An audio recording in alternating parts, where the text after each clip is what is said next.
स्पष्टीकरण देताना कृषी मंत्री माणिकराव कोकाटे यांनी एक नवाच वाद ओढवून घेतलाय। आम्ही शेतकऱ्यांना 1 रुपया देत नाही तर शेतकऱ्याकडून शासन 1 रुपया घेतं, म्हणजे शेतकरी नव्हे तर शासनच भिकारी आहे असं वक्तव्य माणिकराव कोकाटे यांनी केलंय। तर मंत्र्यांनी अशी वक्तव्य करणं चुकीचं आहे असं मुख्यमंत्री फडणवीसांनी म्हटलेलं आहे। शेतकऱ्यांकडनं 1 रुपया शासन घेतं, शेतकऱ्यांना 1 रुपया देत नाही आम्ही। शेतकऱ्यांकडनं 1 रुपया शासन, म्हणजे भिकारी कोणी? शासन आहे। शासनच भिकारी, कृषी मंत्री माणिकराव कोकाटेंचं हे वक्तव्य वादात सापडलंय। शेतकऱ्यांना देत नाही तर त्यांच्याकडूनच 1 रुपया घेतो, त्यामुळे शेतकरी नव्हे तर शासनच भिकारी असल्याचं वक्तव्य कोकाटे यांनी केलंय। शेतकऱ्यांकडनं 1 रुपया शासन घेतं, शेतकऱ्यांना 1 रुपया देत नाही आम्ही। शेतकऱ्यांकडनं 1 रुपया शासन, म्हणजे भिकारी कोणी? शासन आहे, शेतकरी नाही। पण त्याचा नेहमी अर्थ उलटा केलेला आहे। त्यामुळे 1 रुपया ही किंमत फार थोडी आहे आणि 1 रुपयाच्या विम्याच्यामुळे महाराष्ट्रामध्ये 5-5.5 लाख बोगस अर्ज या ठिकाणी सापडले। माझ्याच काळामध्ये सापडले। मी ते बोगस अर्ज तात्काळ रद्द केले आणि नव्याने घोषणा केल्या। माझ्या आतापर्यंतच्या कमीत कमी 52 GR निघालेत, इतक्या घोषणा केल्यात मी नवीन। सरकारला भिकारी म्हणणं हा असंवेदनशीलतेचा कहर आहे अशी टीका करत सुप्रिया सुळेंनी राजीनाम्याची मागणी केली आहे। महाराष्ट्रानं देशातील सर्वात संपन्न असं राज्य बनवलं, त्या राज्याला भिकारी म्हणणं हा असंवेदनशीलतेचा कहर आहे। राज्याचे आतापर्यंतचे मुख्यमंत्री आणि जनतेच्या परिश्रमाचा हा अपमान आहे, हा कधीही सहन करणार नाही। शेतकऱ्यांचे एवढे ज्वलंत प्रश्न उभे असताना शेतकऱ्यांच्या प्रती अतिशय असंवेदनशील कृषी मंत्री राज्यानं कधीही पाहिले नाही। सभागृहात रमी खेळून सगळ्यावर कडी केली। आजच्या पत्रकार परिषदेत राजीनामा देतील अशी अपेक्षा होती, त्यापेक्षा त्यांनी राज्यालाच भिकारी म्हणून कळस गाठला आहे। आम्ही त्यांचा निषेध करतो। कोकाटेंनी शेतकरी आणि शासनावरून केलेले हे वक्तव्य चुकीचं असल्याचं म्हणत मुख्यमंत्री फडणवीसांनी आता दुसऱ्यांदा तंबी दिली आहे। बघा, ते काय बोलले हे मी ऐकलेलं नाही, तथापि मला असं वाटतं की जर त्यांनी असं वक्तव्य केलं असेल तर मंत्र्यांनी असं वक्तव्य करणं अतिशय चुकीचं आहे। पीक विम्याच्या संदर्भात आपण जाणीवपूर्वक निर्णय घेतला आणि त्याची पद्धती बदलली, कारण आपल्या लक्षात आलं की पीक विम्यामध्ये काही वर्षांमध्ये जरी शेतकऱ्यांना फायदा झाला तरी बहुतांश वर्षांमध्ये त्याचा अधिक फायदा हा कंपन्या घेत आहेत आणि म्हणून त्याची पद्धती बदलली। रम्मी खेळण्याच्या मुद्द्यावरून अडचणीत आलेले कृषी मंत्री माणिकराव कोकाटे यांनी आता हे नवं वक्तव्य करून नवा वाद ओढवून घेतला। तर रमी खेळाच्या व्हिडिओवरून विरोधकांकडून आता कोकाटे यांच्या राजीनाम्याची मागणी केली जाते आणि यावर मी जाहिरात स्किप करत होतो, आरोप करणाऱ्यांना कोर्टात खेचणार असा इशारा कोकाटे यांनी दिला। चौकशी करा, दोषी आढळल्यास राजीनामा देईन असंही कोकाटे यांनी म्हटलं आहे।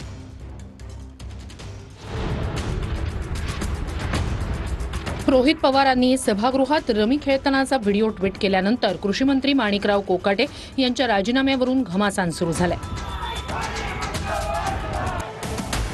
रमी खेळलो असेल तर राजीनामा देईन, मात्र राजीनामा देण्यासारखं काय घडलंय असा सवाल कृषी मंत्री माणिकराव कोकाटे यांनी केलाय।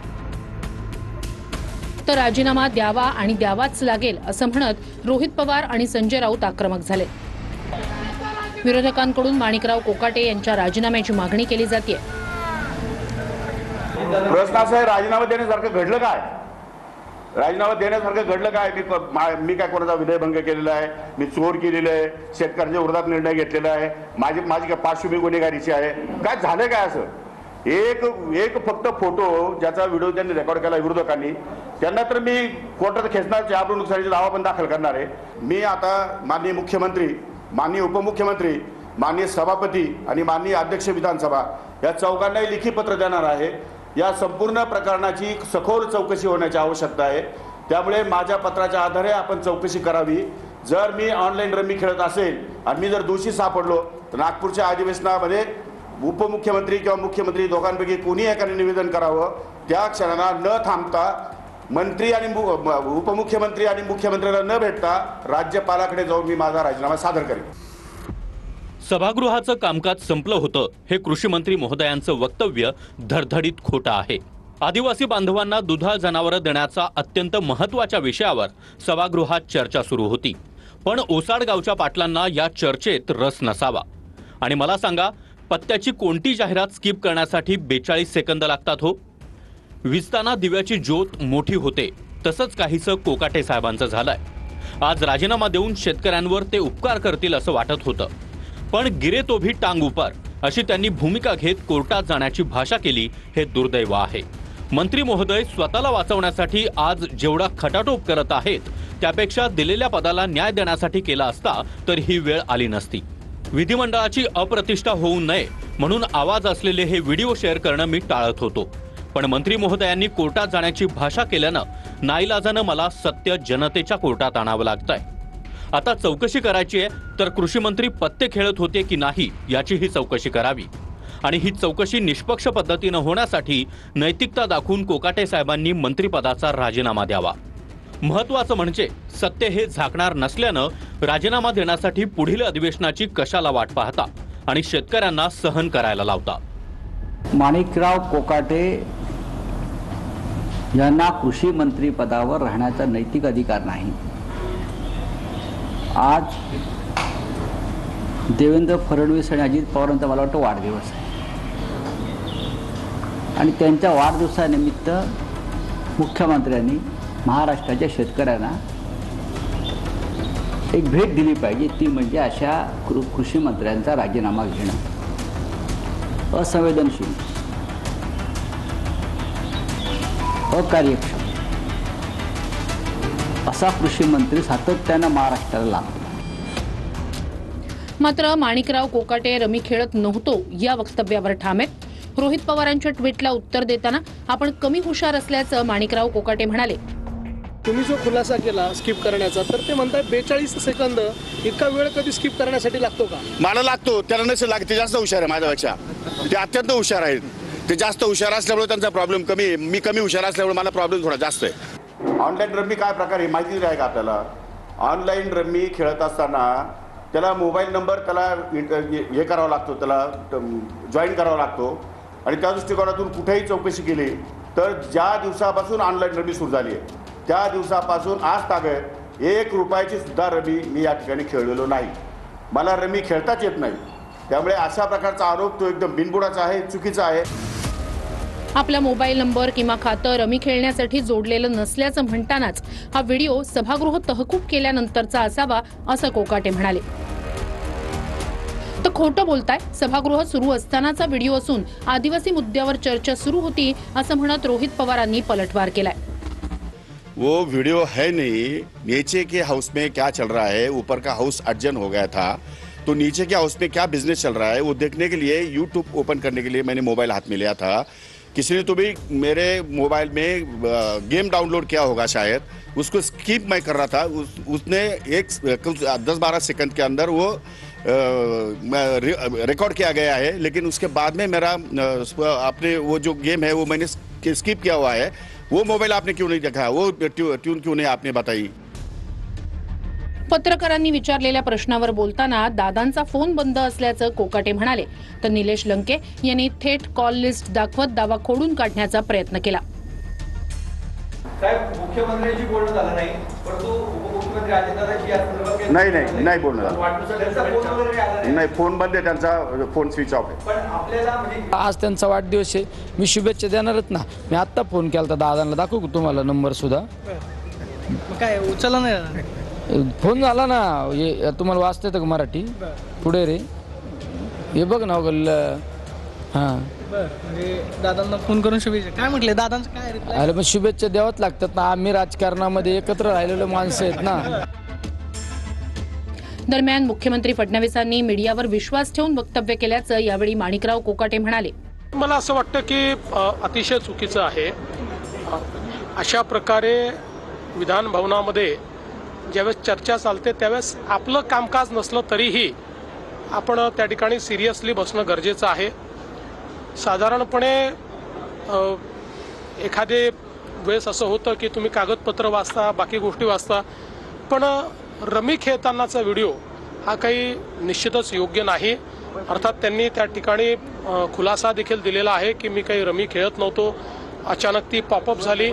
पण ते जरी त्यांनी सांगितलेलं असलं तरी एकूण जे काही घडलेलं आहे ते काही आम्हाला भूषणावं नाही. बरोबर आहे, मुख्यमंत्र्यांना ब्रीफ मी या ठिकाणी केलेलं नाही, माझ्याकडून मुख्यमंत्र्यांना सांगण्यात आलेलं नाही आणि त्यांच्याकडून चौकशी पण झालेली नाही आहे. त्याच्यामुळे त्यांचा समज होणं साहजिक आहे. मीडियावरती विश्वास ठेवून माननीय मुख्यमंत्री महोदयांनी स्टेटमेंट केलेलं दिसतंय, परंतु तसं प्रकारचं कुठलंही काम मी या ठिकाणी खेळलो नाही आणि खेळणं बरोबर नाही. मी 25 वर्षापासून विधानसभेमध्ये आहे. विधानसभेचे नियम कायदे मला सगळे समजतात.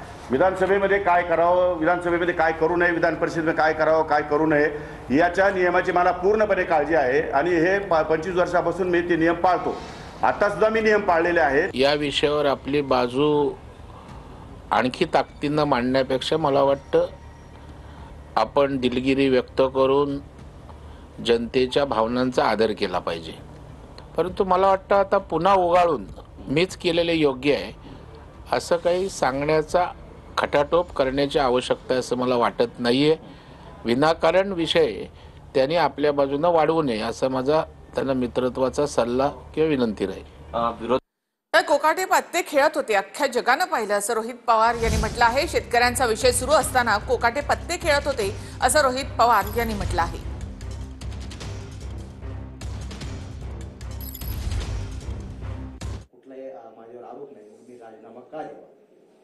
तुम्ही कृषी मंत्री आहात. कृषी मंत्री असताना तुमच्याकडनं लोकांच्या, शेतकऱ्यांच्या अपेक्षा आहेत. ज्या पद्धतीने तुमचा विभाग चालायला पाहिजे तो त्या ठिकाणी चालत नाही. गेल्या 4 महिन्यांमध्ये तुम्ही किती मोठे पराक्रम केले स्टेटमेंट करून, ते सुद्धा शेतकऱ्याच्या विरोधात, हे लोकांनी त्या ठिकाणी बघितलेलं आहे.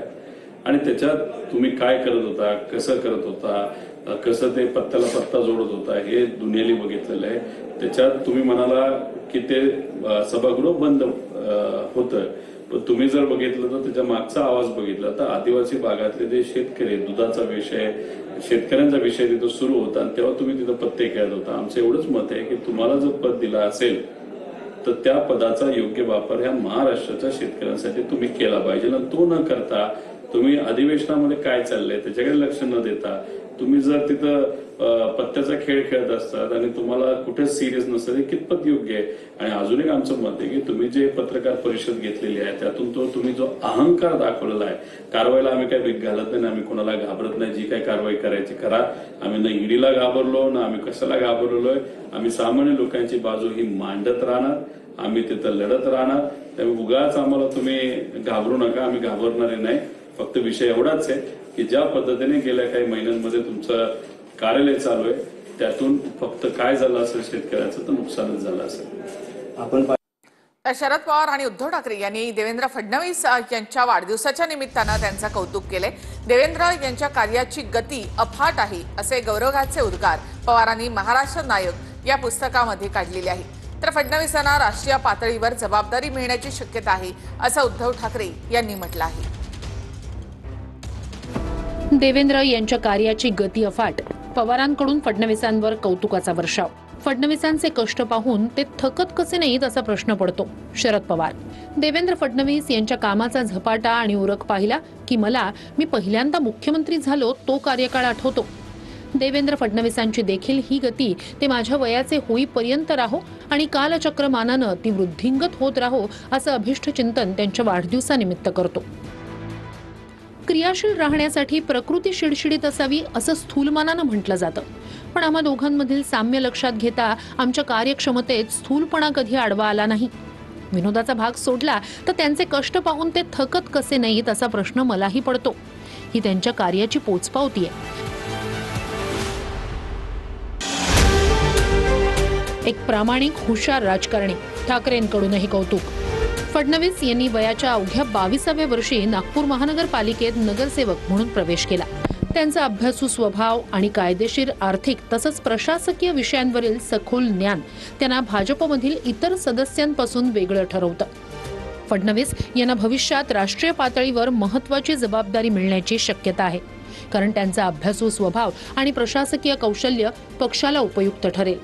देवेंद्र फडणवीस यांची भाजपमधील प्रतिमा ही एक गतिमान, अभ्यासू आणि पक्षनिष्ठ नेते अशी आहे. फडणवीस यांनी नेहमीच सर्वसामान्य नागरिकांना केंद्रस्थानी ठेवून काम केलं. महाराष्ट्रात पक्षाला मजबूत करण्यात त्यांना यश मिळालं आहे. त्यांचं आर्थिक आणि सामाजिक धोरणांचं यश, राष्ट्रीय स्वयंसेवक संघाशी असलेली जवळीक आणि केंद्रीय नेतृत्वाचा पाठिंबा यामुळे त्यांचं स्थान दृढ आहे. भविष्यात त्यांना देशाच्या राजकारणात आणि त्यांच्या मनातील योजनांमध्ये यश मिळो ही मनपूर्वक शुभेच्छा. उद्धव ठाकरे. कल्याणच्या नांदिवलीमध्ये एका खासगी रुग्णालयाच्या रिसेप्शनिस्ट मराठी तरुणीला बेदम मारहाण करण्यात आली. गोकुळ झा नावाच्या परप्रांतीय तरुणाने ही मारहाण केली आहे. याबाबत मानपाडा पोलीस ठाण्यात गुन्हा दाखल करण्यात आलाय.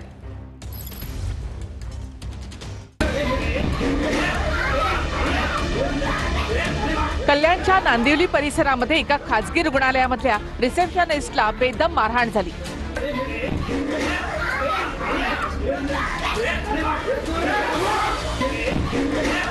एका परप्रांतीय तरुणाने हॉस्पिटलमधल्या मराठी तरुणीला लाथाबुक्क्यांनी मारहाण केली.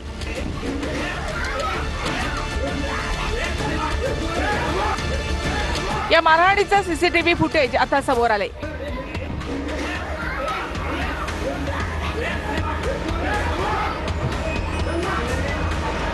गोपाल झा नावाच्या व्यक्तीला डॉक्टरांना भेटायचं होतं,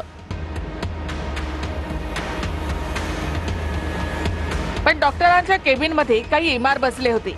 त्यामुळे तरुणीनं गोपाल झा याला काही वेळ थांबण्यास सांगितलं.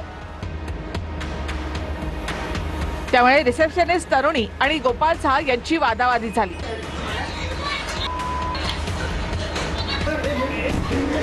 त्यानंतर गोपाल झा याने बाहेरून धावत येत तरुणीला जोरदार लाथ मारली.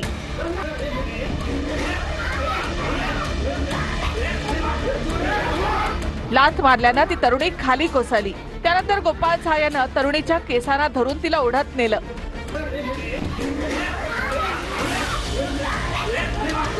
गोपाल झा यानं तरुणीला बेदम मारहाण केली.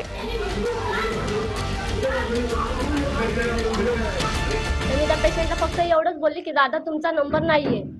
तर त्या पेशंटने मला आई बहिणीवरनं शिव्यागाळी केल्या. त्यानंतर ज्याच्यासोबत जो आला होता ना पेशंट सोबत, अनन्या झा म्हणून पेशंट आहे, त्याच्यासोबत जो आला होता ना, तर मी त्यांनाही बोलली की हा बघा कशी अरे तुझ्याची भाषा वापरतो, आईवरनं शिव्या वगैरे देतोय, यात माझी चुकी काय आहे?